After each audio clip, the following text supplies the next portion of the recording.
1880 anthrax আর tuberculosis রাক্ষস মানুষ মারছেন। রবার্ট কক সেখানে এলেন জীবাণুর গোয়েন্দা শার্ক হয়ে।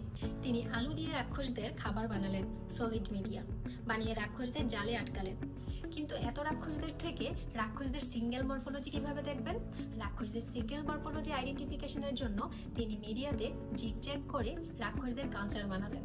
নাম দিলেন ব্যাসিলাস অ্যানথ্রাসিস আর মাইকোব্যাকটেরিয়াম টিউবারকুলোসিস, যার কারণে আজ আমরা কালচার মিডিয়ার সিঙ্গেল কলোনির জন্য স্টিক প্লেট টেকনিক ফলো করি। এই ফ্লোতে রবার্ট কক ইনফেকশন ডিজিজের পজিটিভ এজেন্ট আইডেন্টিফিকেশনের জন্য 4টি গাইডলাইন দিলেন, যাকে আমরা কক্স পোস্টুলেট হিসেবে জানি। আলেকজান্ডার ফ্লেমিং ভুল থেকে উপকারী বস্তু আবিষ্কার করলেন। 1928 ল্যাবে পেট্রি ডিশে স্টেফাইলোকক্কাস ব্যাকটেরিয়ার কালচার রেখে ভুলে ছুটিতে বাড়ি চলে গেলেন। ফিরে এসে স্টেফাইলোকক্কাস মহাশয়দের পার্টি দেখার পরিবর্তে দেখলেন পুরো প্লেট ফাঁকা, প্লেটে শুধু গ্রিন মোল্ড। আলেকজান্ডার ফ্লেমিং বুঝতে পারলেন এই গ্রিন মোল্ডই তার পেনিসিলিয়াম নামক পদার্থ দিয়ে ব্যাকটেরিয়া সব খেয়ে সাফ করে ফেলেছে। ইনভেন্ট করলেন অ্যান্টিবায়োটিক, নাম দিলেন পেনিসিলিন। প্রথম অ্যান্টিবায়োটিক দিয়ে লক্ষ জীবন বাঁচালেন।